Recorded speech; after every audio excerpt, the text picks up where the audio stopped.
Welcome to the Daily Horror Habit Podcast. I'm your host, Jay Krieger, bringing you daily reviews of currently streaming horror movies for your twisted pleasure.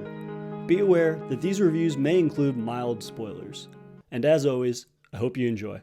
Today's episode's a bittersweet one as I'm joined by Berto for the final episode of our Alien series review with a discussion on Ridley Scott's Alien Covenant. Covenant picks up 10 years after Prometheus, and it follows a colonization mission that decides to alter its course to investigate a secret planet, seemingly ideal for colonization. But as we've come to learn over the course of the series, some things are too good to be true. Berto, welcome back. Thanks for having me. No problem. This has been quite the journey over these last 6 weeks of revisiting the Alien series. Yeah, it's been a good one. Yeah, it's great to I've never watched them in chronological order. Yeah. I've always kind of just like jumped around, or I've always been rewatching Alien a couple of times a year, or watching Prometheus when you and I were capable of hanging out. Right.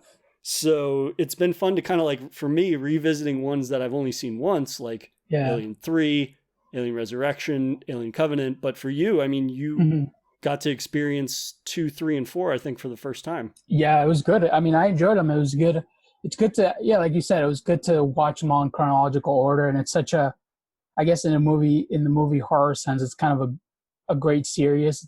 It's a classical series. So it's good to get to experience that. Yeah. And kind of just, it gives you more of a perspective of the evolution between each film in terms of whether it's like special effects or it's character development or it's just the scale in general. It gives you a little more perspective. And for me, at least, it gave me more appreciation because I think 3 and 4 were both movies that I'd only seen once for a reason initially. Yeah. I wasn't as keen on them as I was the first 2 films.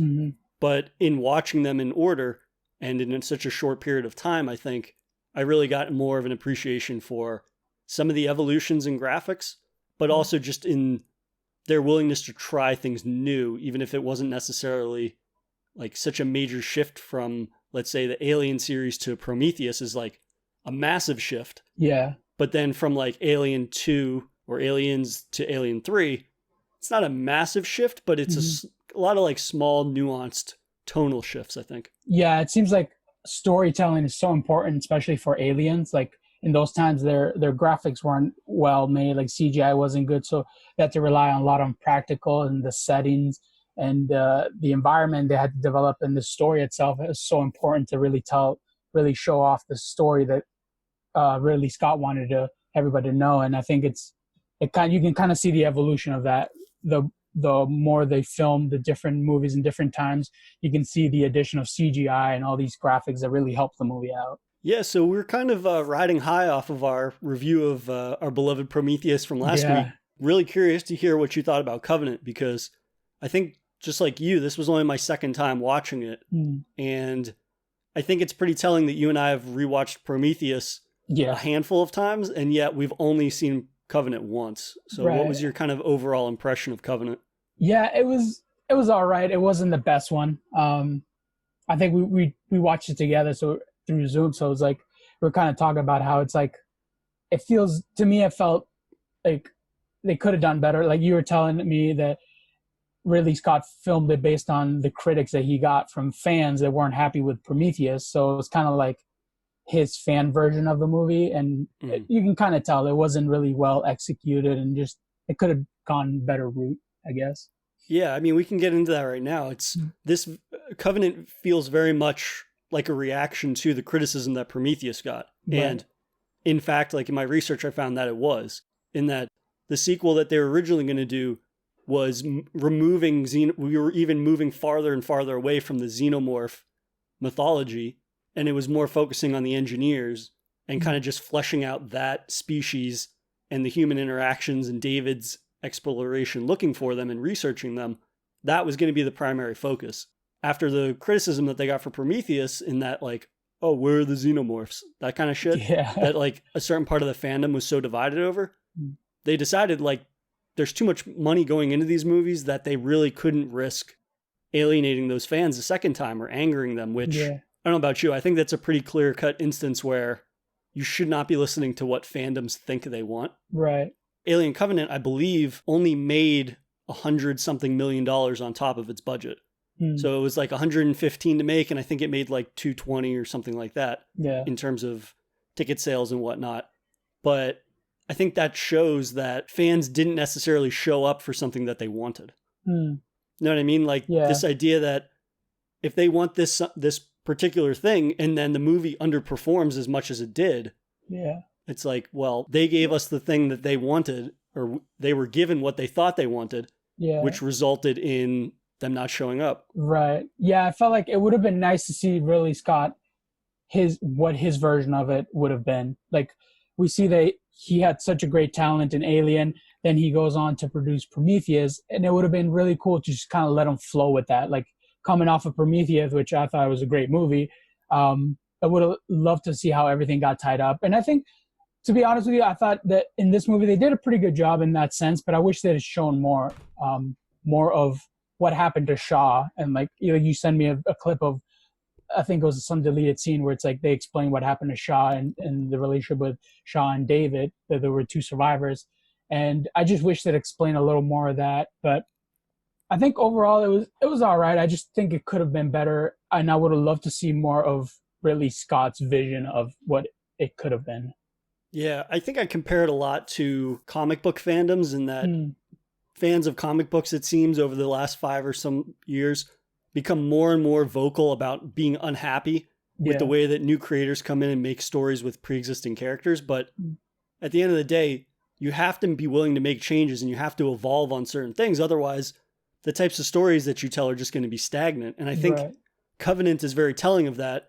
And some people that I've talked to have been like, this movie is atrocious and this is terrible. And it's not a terrible movie. It's just incredibly underwhelming. And it's very much along the lines of what I would assume a modern Alien movie would be, in that there aren't a lot of surprises.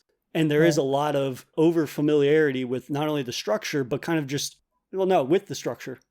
I mean, there aren't any real surprises in the movie. Right. And it doesn't expand on the lore in an interesting way at all. Whereas Prometheus introduces this ever-expanding lore.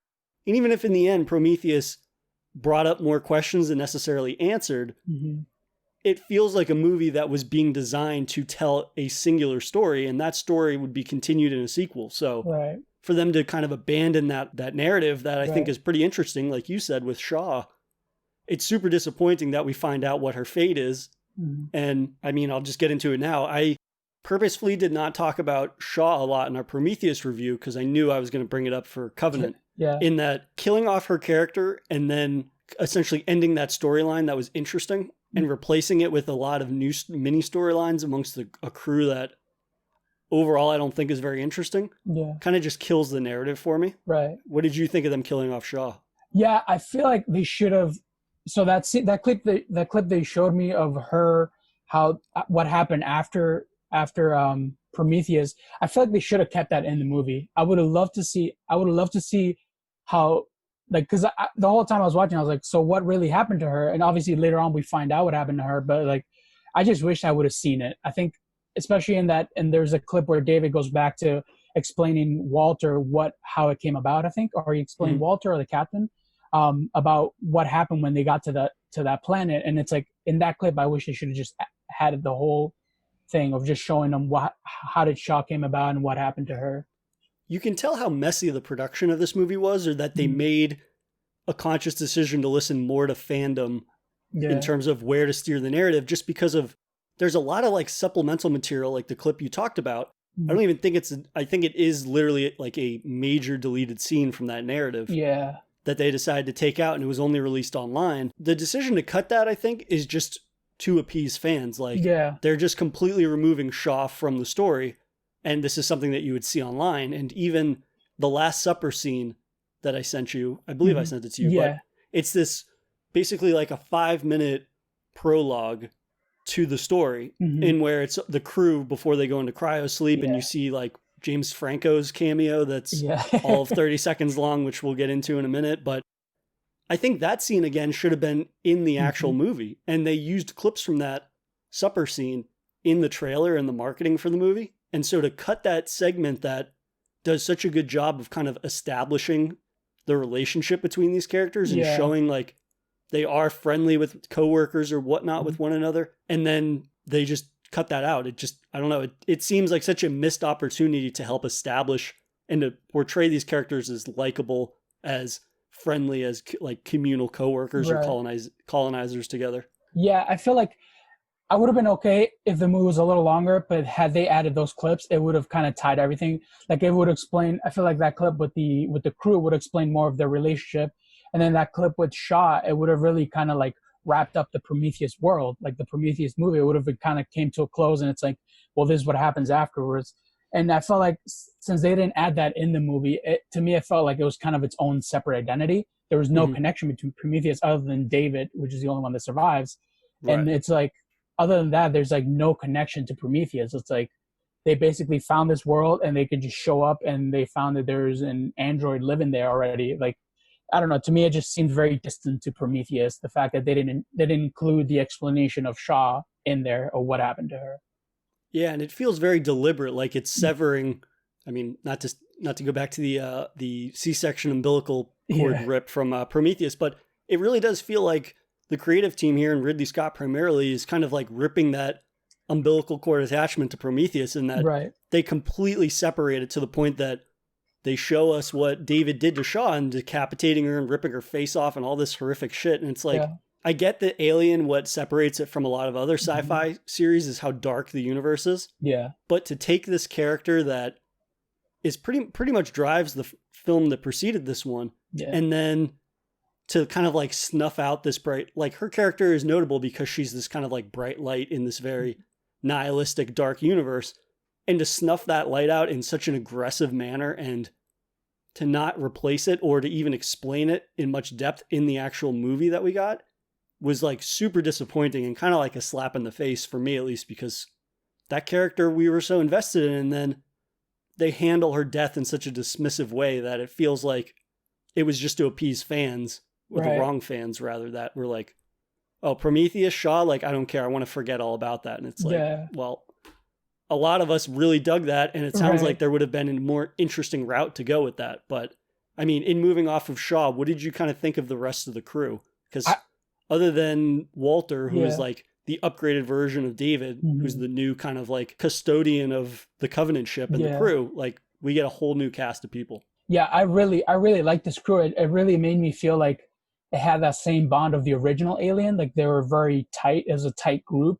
And I know they had they're on different missions, but compared to the original Alien, but I really liked the bond between them. They were very close. They were mostly couples because they were obviously migrating to a new planet, starting a new life, which made sense. But I really liked the bond that they had. I just wasn't a fan of the captain. He just came out, rubbed me as the wrong kind of guy to have as leadership. Yeah, Captain Oram, who's played by Billy Crudup, he becomes captain because James Franco, who is the spouse of Daniels, who's played by Catherine Waterston, is killed basically in the cryosleep. Like his pod malfunctions when the ship basically stops in orbit unexpectedly. There's a solar flare. There's some type of pulse that basically knocks out a bunch of the colonist pods and kills a couple of colonists. And then it also causes the ship to stop, which then they pick up that distress signal that leads them to the new planet that they're going to investigate. But yeah, he's not great. And I get that he is supposed to be this person that is the last minute captain because he's the second in command after James Franco, who dies. Yeah. But he just doesn't even really come into his role as being captain. You know what I mean? Like if he's presented initially as being unsure of himself, he is not the best candidate for being a captain. And like the crew doesn't even listen to him. He says like, don't have a eulogy basically for this guy that died. We have to get work done first. Yeah. And then he never grows into the role. Right. And if anything, he just becomes dumber and dumber the longer it goes on. Yeah. In that he gets led down to that basement eventually and becomes a face hugger host. Yeah. And it's just like, he is really just that character that gets on your nerves the entire time he's alive. Right. Yeah. And again, going back to that clip that they took out with when we first meet the crew, I feel like even just seeing that moment where you see James Franco awake and he's talking to the crew, it seems like he's such a likable captain. And then in the background, you kind of see that this guy, Oram, he's kind of like, he's like the next in command, but like nobody really cares about him. You see that there's like a distance between him and the crew, Oram and the crew. And then it's like, he's such a likable guy. James Franco, his character, he's so likable that when he dies, it's kind of like the whole spirit of the crew kind of went down. And I wish we'd have seen that. I wish we'd have seen that in the movie, because it would have explained a lot of like the relationship between Orm and the rest of the crew, and it would have kind of brought everything, like rounded everything. You know, it would have helped a lot to explain that relationship, because it just seems like Orm is just such a weird dude. Like he just doesn't belong. Like I think he's almost like a religious figure. Like he's very religious about things, having faith. He talks a lot about that. And to me, it was like, cool. Yeah, I guess you need the one guy that's carrying on some kind of culture. But at the same time, like his relationship just seems like he's not wanted in that role. Right. And I feel like had they shown that clip that was removed, it would have kind of helped to kind of bring everything together. Yeah, that Last Supper scene that they cut really adds a lot of depth, and it gives more weight to when James Franco dies. Like, Right. it's very sudden in the film, and I don't know about you, but it doesn't affect me much because I never knew this character. And even in seeing him for that first 30 seconds that he's in that clip that was cut, it's like everybody around him likes him. Right. They're joking around and whatnot. And then like we learn that he's sick. He has like a cold or a fever or something. And just a little bit moment like that, it establishes he's well liked. His crew respects him. And we are a little bit sympathetic. Like, it sucks. He's sick. Right. And he's going into cryosleep. It's not the most ideal situation. So it adds a little bit of emotional weight to his death. And you would actually care more if you had seen that. So it's not a long clip. And yet it would be so impactful in providing more background on these characters. I think it would have been, it would have been more valuable. And I mean, especially on Orm, just knowing ahead of time what he is like. Would make him even that much more a complicated figure to get behind ever. Yeah. Because in not seeing that dinner scene, it feels kind of aggressive how anti him the entire crew is. Yeah. And we haven't been given many examples of why they should feel that way. And so I think even in that brief clip, it does a fantastic job of showing why he is so at odds with the rest of the crew. And it just feels more organic in that regard, I think. Right. Yeah. Like that was a good point you just said. Like, I wish we'd have known why they don't like him. Like why they don't, they don't really say a reason that they don't like him. I know like the only sense I get, he wants to be very in control, I guess. And that's not the kind of crew that wants that kind of leadership, I guess. That's the only way I could see it. But other than that, they don't really explain why they're not a fan of him being captain or taking over. Because they could have just gave it to Daniels, who was the wife of the captain, you know, James Franco, the role he played. But yeah, I don't know. I wish they explained more of that. Yeah, and also, if you haven't seen the supper scene, he brings up his faith in the actual film, but that's never, it's almost presented like that's the crew being prejudiced towards the one religious person on the ship, when that's not the case at all. And we know is that he's this kind of like try-hard, that's like you said, basically, he's like a weirdo. And even when the captain is alive, he's basically like the brown nose of the captain, like, the captain can't be there, and he wanted to perform some kind of speech, or he wanted to cut Daniels off from giving a speech. Almost. And his wife has to like keep reeling him back in. Yeah. Speaking of wife, what did you think of the fact that this colony mission is all couples? Yeah, it was kind of interesting. It was different for sure. I mean, I could see where they were going, because they were trying to find a planet where there was life, and they wanted to start their own thing, you know, have kids, which made sense. I guess the story, but it was definitely different from the world of Alien, for sure. This is the first time we ever get to see such thing, at least for me, and I've noticed it was different. You know, I get what they were going for, but logically, it doesn't make much sense to have people that are so heavily invested in one another that I think we find out that they're so far into deep space that the colonies or Earth won't receive a message from the Covenant for like a year and a half or something. That's how long it takes messages to travel between space. And so this idea that you're all the way out in the middle of nowhere, and if a trouble arises and you have to pick between a spouse and a crew member, who are you more likely to pick? So the idea, and we even see it with Tennessee, who's played by Danny McBride, and his wife, they get separated, and then Danny McBride starts doing all of these drastic ass decisions and maneuvers with the Covenant ship, endangering potentially 2,000 colonists, and yet it's just so he can try to save his wife. And it's like, sure, it might be relatable to people that are married and have spouses, like I would do anything to save them, that kind of thing. But from a company standpoint, like Weyland Yutani has invested how many trillions of dollars into yet another expedition, and it's Right. like, wouldn't you want a crew full of people that are more dedicated to the mission than having the potential moral conflictions of like having your wife there or having your spouse there? Right. It just felt very illogical to me in a way that it wasn't like so distracting that I was super caught up on it the whole movie, but at the same time I was just like, why would anybody allow this to happen? Because this is such a foreseeable situation where a situation could drive somebody to be more invested in their spouse than the company. Right. And we also get to see when shit hits the fan in the movie, like they went from being so calm to instantly panicking, and it's like certain people's partners die and they're like freaking out. They're basically not thinking rationally.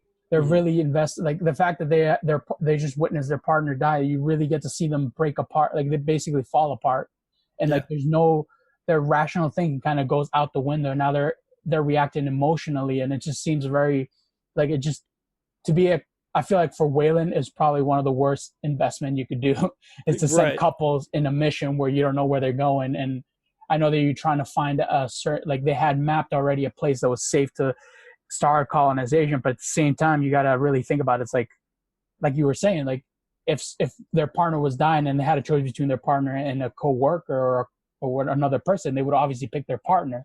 So there's no logic in it. Like they just kind of, they're reacting based on emotion, and we get to see that in the movie when things hit the fan. Yeah. So the film opens up with like we of course get our favorite performance from Prometheus returning, even though we didn't get Shaw. We get Fassbender returns as David, and we get that interesting flashback before the Prometheus even occurs, and it's David meeting Peter Weyland for the first time, and it's basically David's birth. They even made a commercial for the film that was, I don't know if you watched it. I think I might have forgot to send it to you, but it's all about David being woken up, basically, and that's created. And it's like the technicians come in and they're fixing him up and they're getting him calibrated.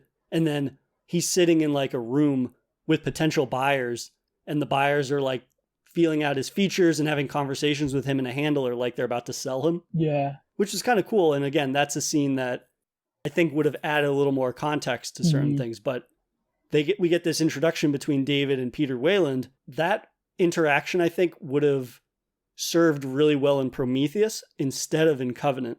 Because going into Covenant, we know that David is a bad guy, even if we don't necessarily know he's going to be in the movie because we meet Walter before we see David again. Right. At the same time, though, in that interaction, it's the basis for why David is so evil and why his drive is to do the things that he does in Prometheus, where he slips the black goo into Holloway's drink, which eventually triggers the entire thing. And in that, he learns from Peter Weyland that he can never create life, basically. Right. And that is what incentivizes him basically to do all this evil shit. So his new mission in life is to create something.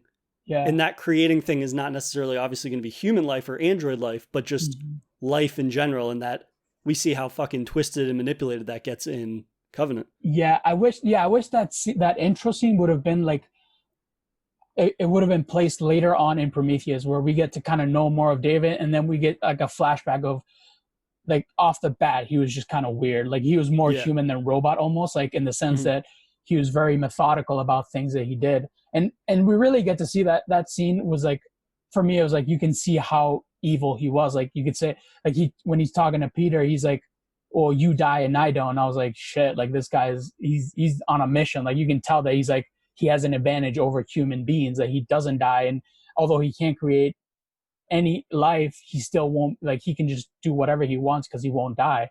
And I wish they would have, that was kind of a weird placement. Like, we don't really get much of a background story on David, but I felt like that intro scene should have been towards or near the end of Prometheus, because it could have wrapped up that whole character, and then it would have just gone straight, like the movie would have started off straight with Walter in the ship, and then I would have been totally fine because we kind of know what David is all about. Right. And again, it seems like an interesting placement or a misplaced placement, because they spend so much time trying to distance the movie from Prometheus, and yet you start Covenant with a callback to a character from Prometheus that's not in Covenant. Right. Which is Peter Weyland, because he obviously dies at the end of Prometheus. I did like, though, that we get a different version of the android. Yeah. And they avoid doing the whole secretive thing of like he's a bad guy, and we actually just get a straight up good android for a change. Yeah. Because that could have been very kind of just, again, returning to the well, as it were. Yeah, repetitive. Which I'm surprised they didn't, given that the whole movie is structured around giving fans supposedly what they want in a sequel, which is apparently just more of the same. Yeah, no, I like that. I like the fact that they had a good android, and it kind of, at the same time, it's like it could have gone repetitive, but the fact that he was a good guy and he kind of had more control. I guess he was a better version of David, like in the sense that he's there just to help out the crew and not to lead the crew into somewhere else. It really kind of helped the whole story and everything. I enjoyed Walter. I mean, Michael Fassbender did an amazing job at both roles, David and Walter. And I think definitely he's the top performer out of all this crew. Definitely, because this crew doesn't really have any big name actors other than James Franco, who's there for 2 seconds that we get to see. But yeah, I think his performance overall was great. Yeah, I think definitely Fassbender again kind of just gives it his all, and it's interesting to see him play a doppelganger essentially of himself, but a completely different personality, and it shows we learn a lot about the progressions in the androids since the David model had been built, which I think at this point is like 20 years or something like that. Yeah. And it's interesting seeing when David and Walter meet, and Walter starts talking about how the David model scares humanity, and that's why they kind of made these alterations to him, because David's model essentially just thinks too much for himself and starts forming feelings for people and his own independent opinions that aren't manipulated by his creators, essentially. Yeah, too much human reaction, I guess. It seems like he's came off as being, they made him way too much human-like, that kind of took over. Yeah, and I think in addition to Fassbender, somebody that really surprised me in terms of just the acting job they did in Covenant was Danny McBride, who, I mean, I think everybody, it's safe to say, associates him with comedies, whether it's Eastbound and Down or one of the various series or movies that he's done. And yet in this, he very much plays against type in a way that's nice to see. Like, his character has humor, but it's a very different brand of humor for him. Yeah. Whereas he's used to being kind of like the bolsterous, loud mouth guy that just says like vulgar things for the sake of saying them. But in this, like, he has very kind of relatable humor. But then at the same time, he does a lot of really great drama acting, I think, especially when he learns about the fate of his wife and just... he seems like he's somebody that really bought into the role in a way that I don't think I'd seen him do before. Yeah, no, I think he was probably the second best standout performer for me, at least, because I was not expecting that from him, from a comedian. I guess I've only known him as a comedian. So from that role, I think I feel like stepping out of his comfort zone, he did an amazing job at bringing that seriousness and drama. Although, I mean, he has a little hint of humor in there, but like, that's just, I mean, I think it's not overbearing. No, yeah, it's a great balance for him. And the fact that he was able to perform, like you said, like the scene where he finds out his wife died, like that performance really, I don't know, to me it's so like he really was feeling pain for her. Like he did a great job at basically sharing that, the fact that he was in pain. And I thought his performance was great. Yeah, absolutely. So I think we've been kind of down on the film so far, but I think something that I was pleasantly surprised to learn, which you and I had talked about a little bit before, was this idea that the movie, again, has this dedication to practical effects. And that's something that carries over from Prometheus that I'm really glad that they did, because if they had not, I probably would have even been a little rougher on this. So you and I were talking, and we were surprised to learn that they rebuilt all the sets from Prometheus. I think originally you and I had talked, and we thought that they had saved the sets, or that they filmed a lot of footage and they used that footage in Prometheus or in Covenant, like a lot of the ship interior and exterior shots. But they rebuilt all of that practical for Covenant. That's crazy. I mean, Ridley Scott again comes back and storyboards the entire thing. So it kind of just, again, that return dedication to making it as believable of a space as it is. Yeah. And I think while we weren't necessarily blown away by a lot of the performances, at the same time, they still feel present in the role. And it feels like a lived in space in a way that Yeah. I think eludes a lot of super CG heavy sci-fi movies. Yeah, it definitely did a great job in really showing off the ship. Like we get to see like when Walter's walking through, we get to see a lot of the ship, and there's new additions where they have all the colonists hanging, and I think that was pretty cool to see that, like these like pods of where the colonists sleep, and it's really awesome to see. And you can just see all the way down the hall, and it's like packed with just colonists hanging there. And yeah, I think they did an amazing job. And the fact that they took the time to rebuild everything, which is kind of crazy. Like it's an additional work. Like, I mean, I would have been totally fine had they kind of like put little touches on the old stuff.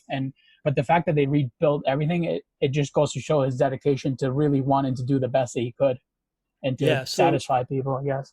I watched a short clip from, do you remember that show Mythbusters? Yeah. So the guy Adam Savage that was on that show has a new show which is called Tested, and he did a set visit basically and showed them recreating the space jockey terminal. That and like the throne room and all of these different sets, and it really did blow me away because it was just almost exactly the same. And that's I would assume for the most part it was the same, but just to see them be able to recreate such specific details to like the T essentially, like that just blew me away. And it really helps again facilitate that even though this is, I would say, essentially an independent movie from Prometheus. Yeah. And while obviously this is a sequel to Prometheus and it has David returning, this movie is not very similar to it, but at least it still evokes that alien tone and that alien world in a really interesting way that I think expands more in the sense that, like in Prometheus, we were a big fan of the cinematography. Yeah. And kind of just the wide open areas and the balancing between these tight claustrophobic areas and then these like large, luscious shots of just kind of like vegetation and like Nat Geo style. Right.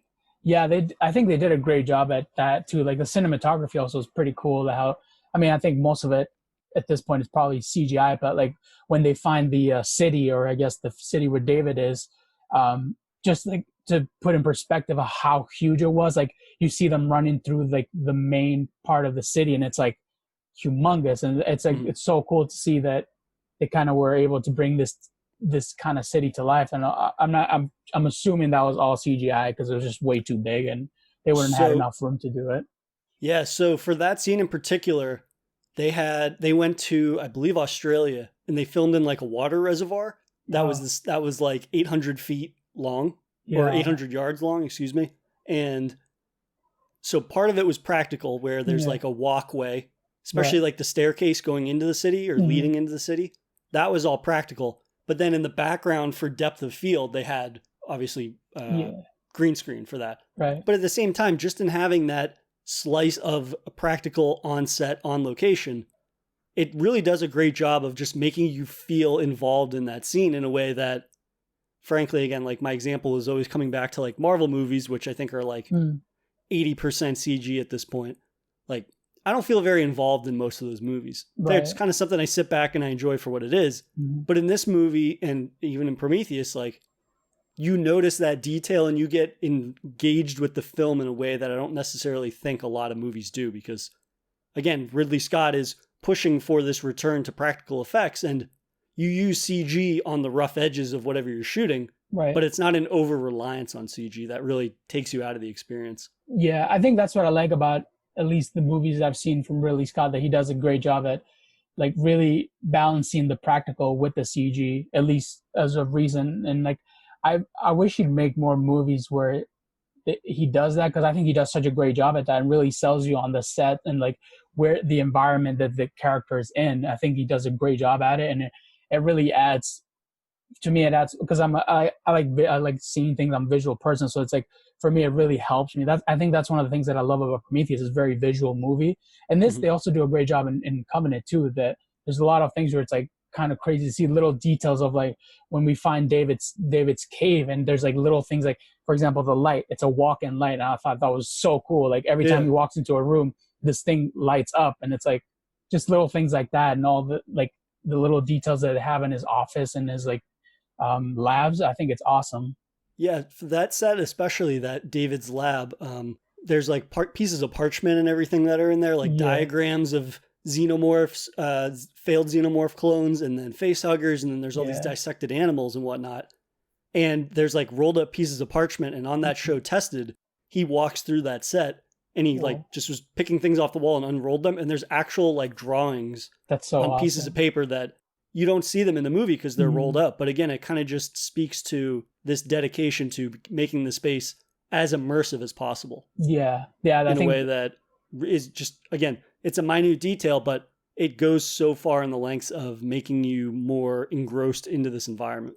I feel like you are more invested into like the environment and the character, and you really feel for like when things go wrong with the character, like you really feel like the environment has a lot to do with it, especially when they're in an unknown environment. Like the character's not used to being in a different planet, and they're just finding out new things about it. And I think overall, really, Scott does a great job at that and really selling you the environment that the character is being put on and the amount of pressure of being in a new place that he hasn't experienced before. Yeah, and I really enjoy the balance that they strike between these large environments. Again, you have this, I believe they filmed in New Zealand, like when the ship touches down, the drop ship, and they're walking through the water and the woods and all that. That was all filmed in New Zealand, and really just, again, it's kind of this wondrous planet that is actually like a haunted house in a lot of ways, where it's like you love getting there, but then as soon as you're inside, like all hell breaks loose and these horrible monsters prey on you. I think that's a really good contrast and balance, again, of this gorgeous world that's filled with such horrors that Prometheus did so well. A little more here than in Prometheus, because this is kind of like a more like woodland, lush vegetation and all that, which really helps the presentation. Another example of, this is like a minor nitpick thing, that I think one of my favorite lines from the trailer for the movie that was cut out of the final movie is when they're walking through the woods and just before they find the Juggernaut ship. Yeah. And Daniel stops the group and she says, "Do you hear that?" And they're like, "Hear what?" And she's like, "Nothing." And she kind of talks about how, I don't hear, we can't hear any birds. We don't hear any animals. There's nothing. I think that was cut out of the final movie, but it was in the trailer. But anyways, that line was so pivotal in setting the overall mood of the trailer and selling us on this is like a barren world. It's a beautiful world, but it's a barren world. And there's lots of clues as to what could have gone wrong here. Right. We just don't see them for what they are. Like they find wheat that has been planted, but it's like, who planted it? And they don't see that immediately. There's no animals or anything like that. Why are there no animals in this planet? And all these different questions that never really get answered in a way that I think it sets up for something more interesting than what it actually ends up being. Yeah, no, I think that quote is in the movie.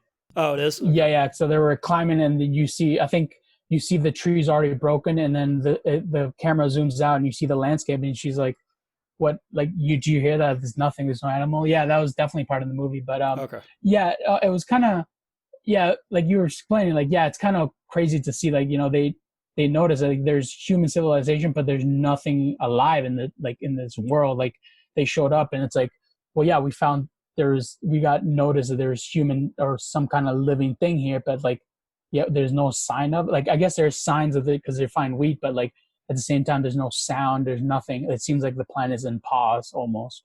Going off of that, what did you think of the flashback sequence? Because it doesn't talk about David and Shaw, what happened in between in the actual movie.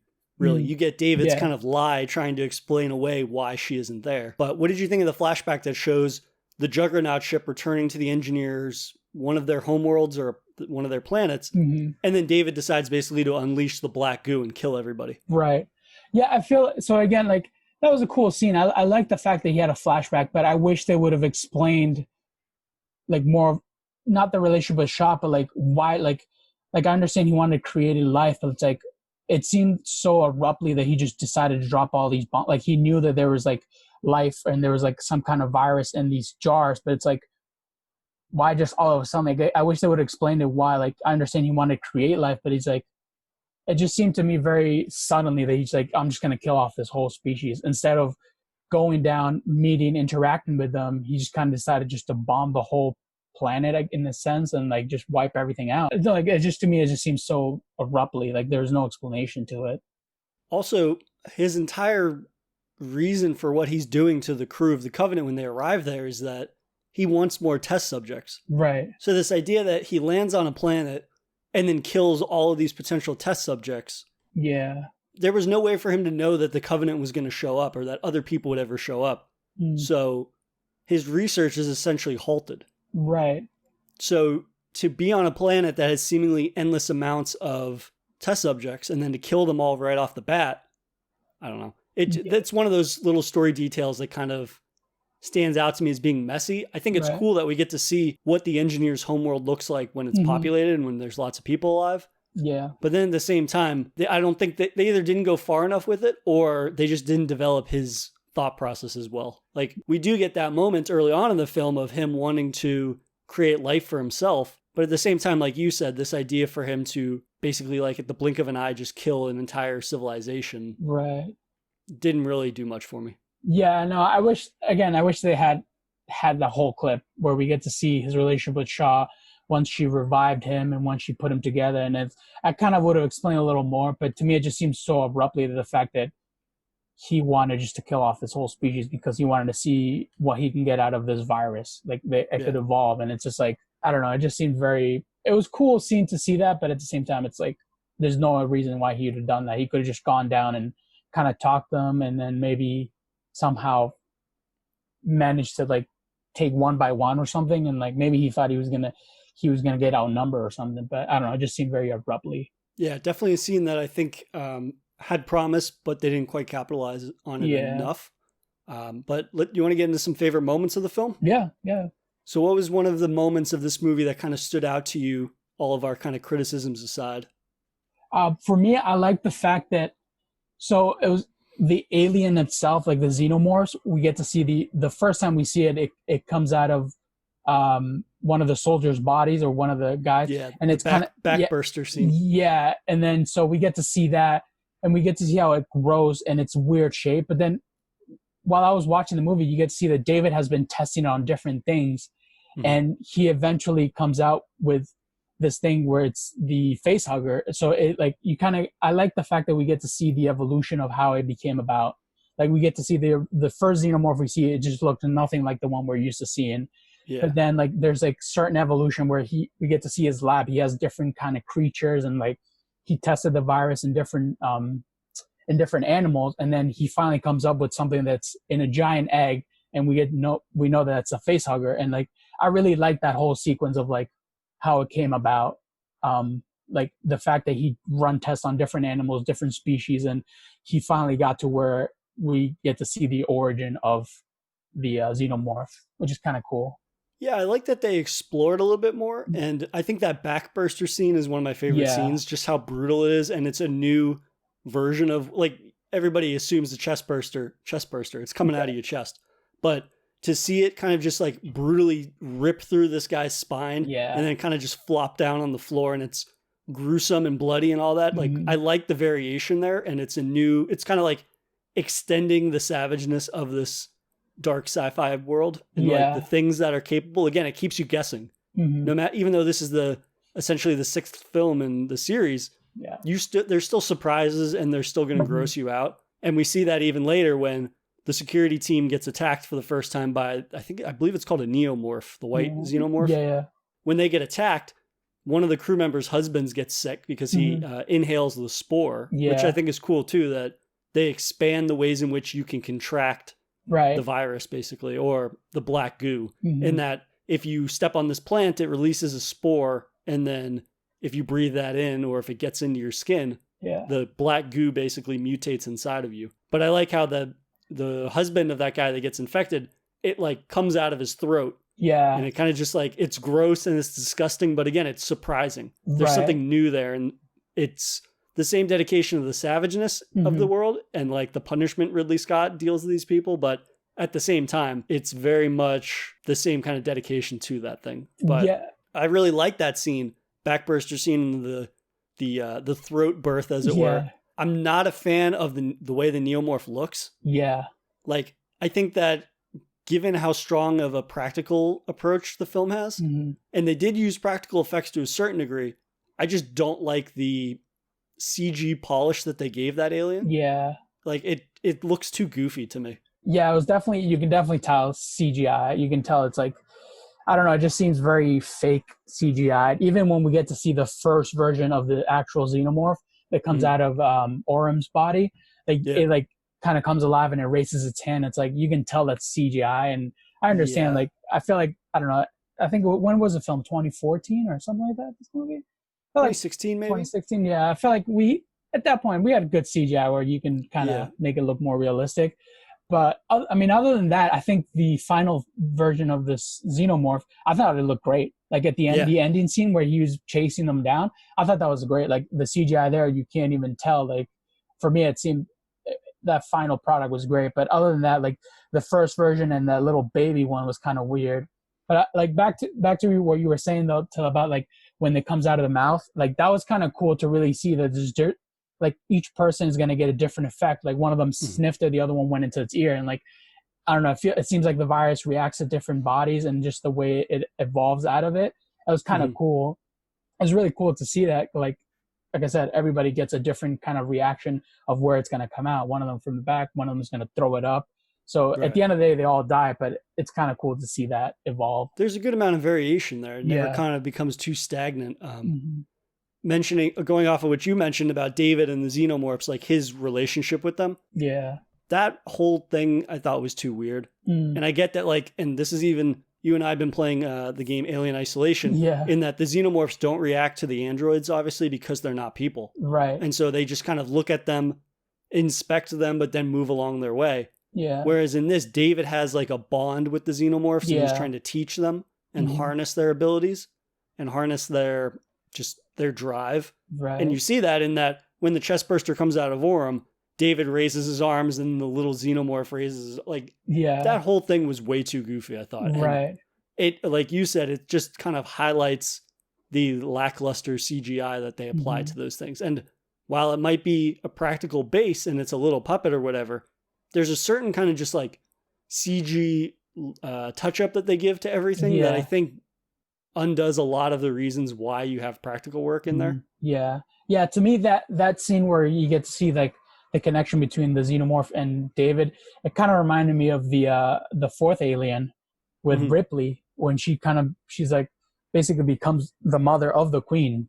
Yeah. Or like she has like a bond between the alien. That was kind of a weird moment for me. I was like, I understand that they're robots, and I guess a xenomorph can sense when there's actual human or a beating heart, I guess.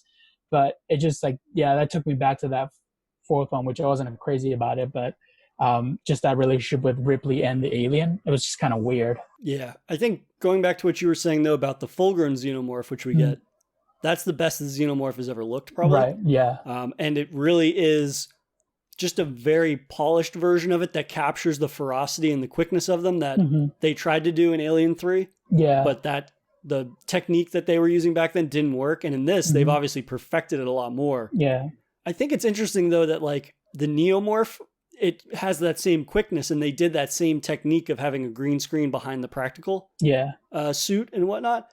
But for whatever reason, the Neomorph and the Xenomorph it feels like they're filmed differently, because one looks really authentic and one looks goofy to me. Yeah. I don't know if it has to do with the color. And so one being white, it's going to show up differently than the one that's black.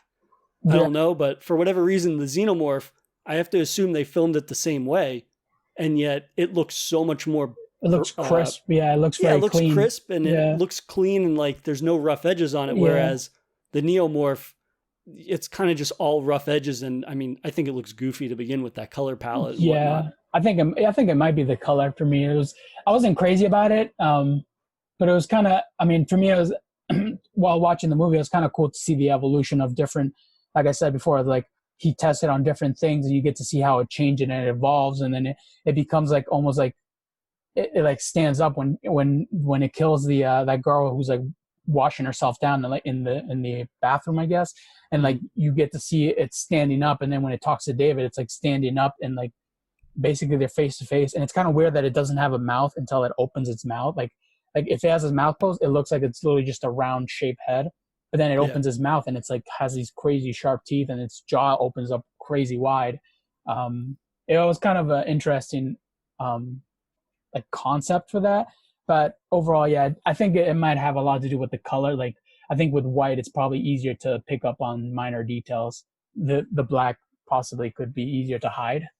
Yeah, I guess also if it's white and it's a mostly dark film, it stands out a Yeah, lot more than the right. black xenomorph, which makes it that much more creepy. Like that ties into the original film in that it was a super dark film, and when you have something that a creature that's stalking people that blends into the darkness, it's Yeah. that much scarier. But I will say Mhm. the one thing I like about the neomorphs is just how ferocious they are. Yeah. And when they attack the squad for the first time, like one of them uses its tail and starts stabbing people, and then it swings its tail and it like clean cuts off a guy's Oh jaw, yeah. and his That jaw was is just lying on the floor. Like that is yeah. a super brutal moment that again Mhm. kind of just captures the deadliness of this creature in a way that I think is really, really good. Yeah. But then at the same time, overall, like it's just so distracting. I think how goofy the alien itself actually is. Yeah, I really liked the quickness and the fact that they're so deadly with their tail. Like I think this is probably this movie we get to see most of them using the tail because I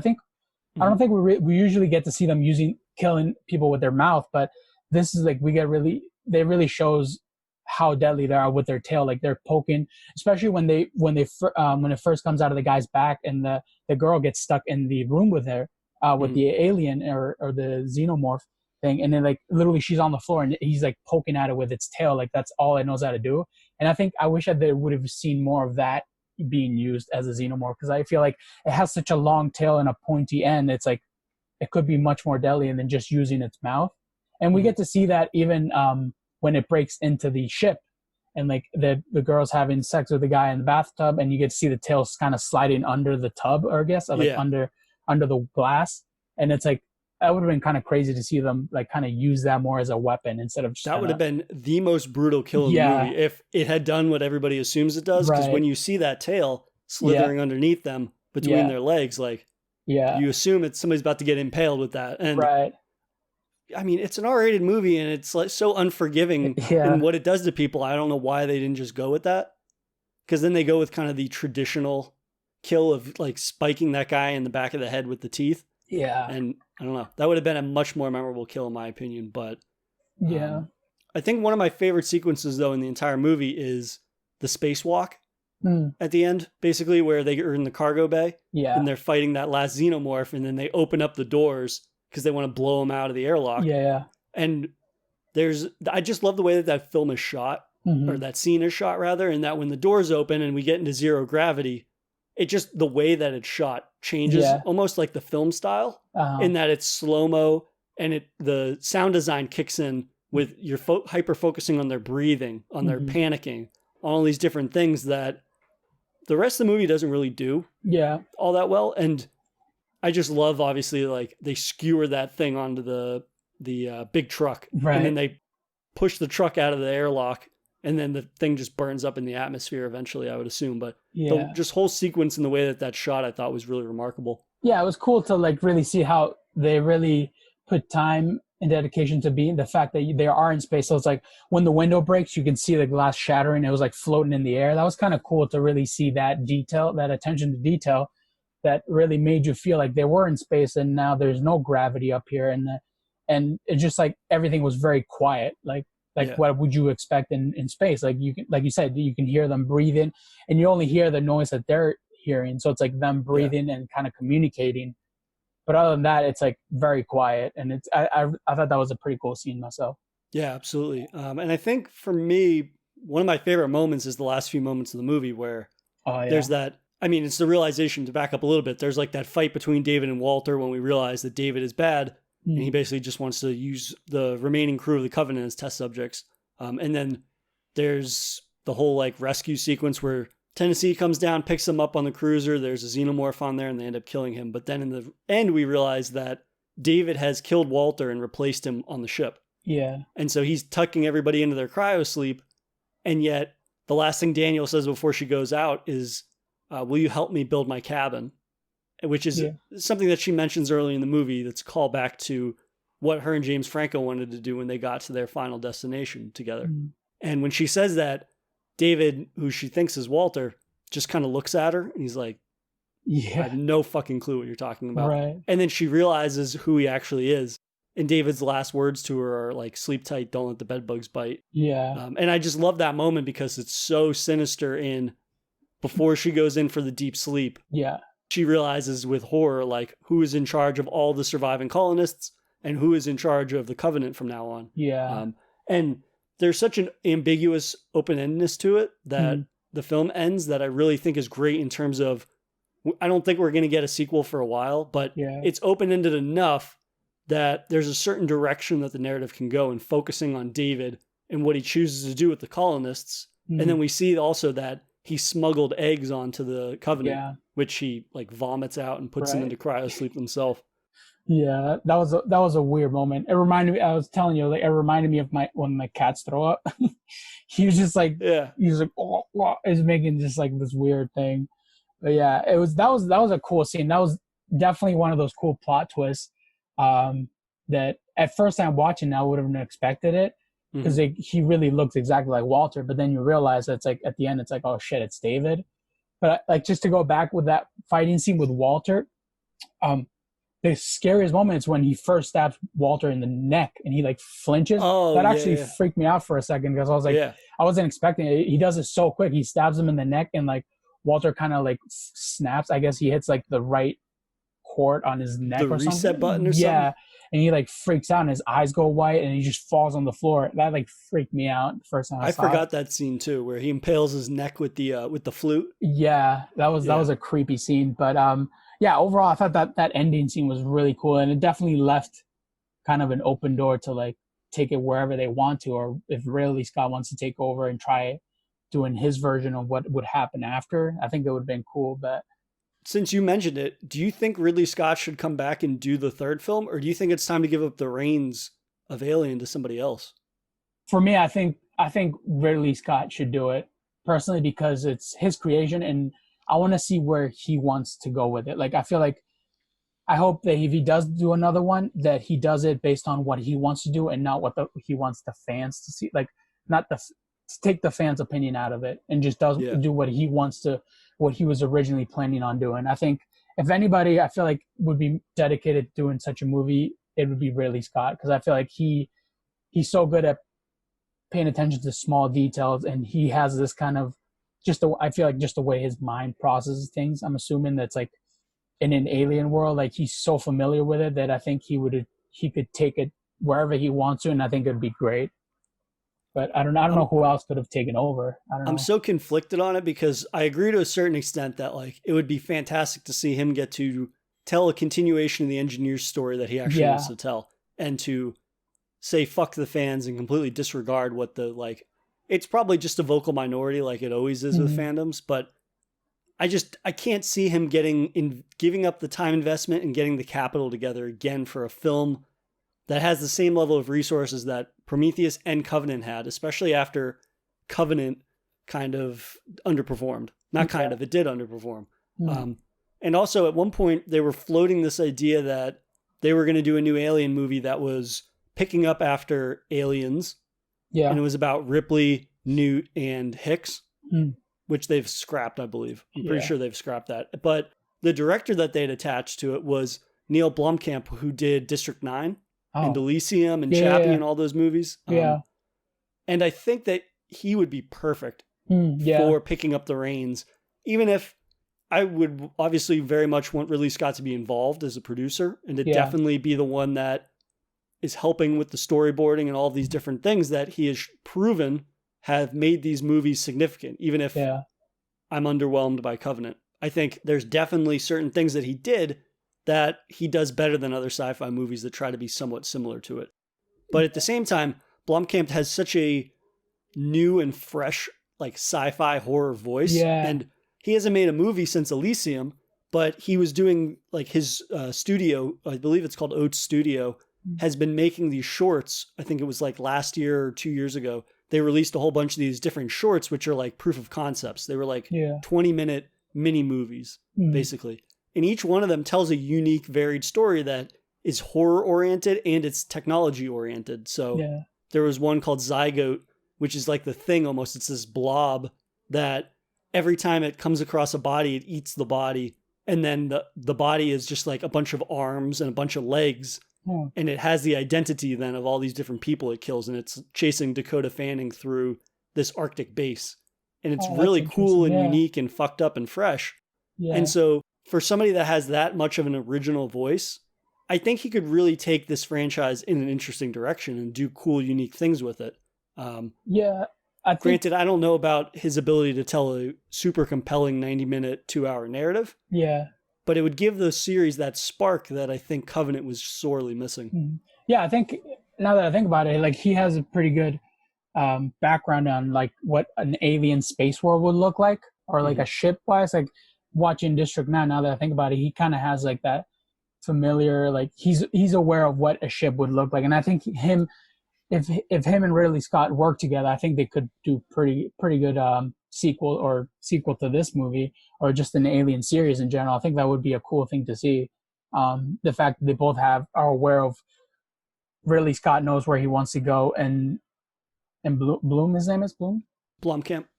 Yeah, I think he also has a vision of what space should look like and what it should feel like, and I think that combination would be pretty cool to see it come to life.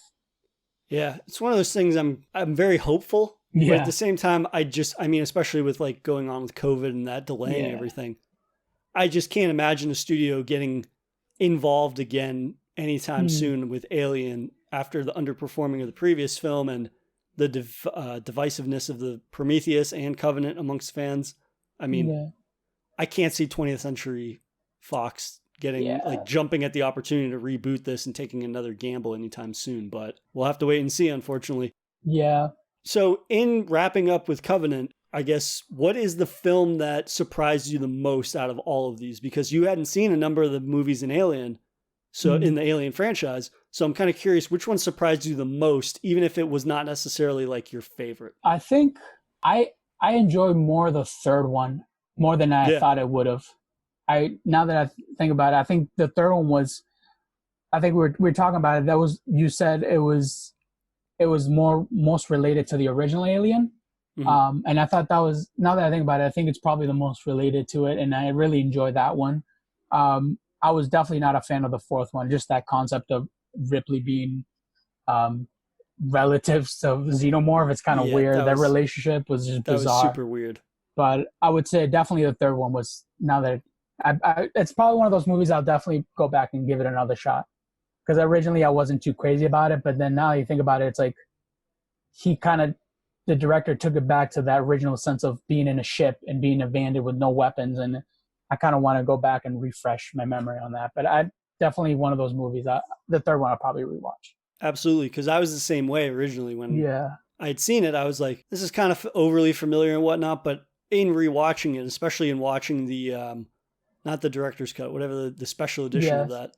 I think it's called the assembly cut maybe, but just picking up on all the extra little details and character arcs and the world itself and how engrossing that world is and how it's not so similar to the original. It's more a new interpretation of what made the original such a standout. It definitely is one of my favorites in this entire series. That's like the underdog essentially, where it's never going to top the first two or Prometheus for me. But at the same time, when we're getting into that back end of the series, that is somewhat dubious quality in certain regards. I think it really shines in being the most unique and having its own voice in a way that Alien Resurrection didn't really have its own voice. It was more just a blending of styles.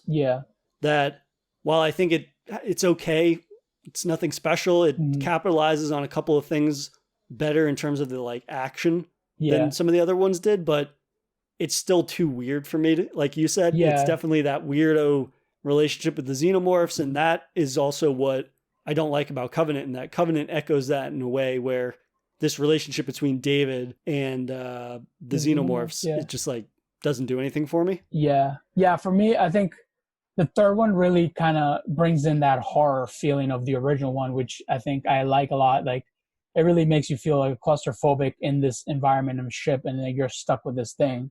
And I think it really does a good job at that, which is probably why I like it as much as I do. And like, I just really need to go and rewatch it again, because while we were talking about it, I was like, originally I wasn't too crazy about it, but then thinking about it, the conversation we had about it, and it was just like, yeah, it really does bring that horror scene back into Alien. After James Cameron's version, which is more action based, this one really brings more of that gory horror of the original one, which I think it did a great job. Yeah.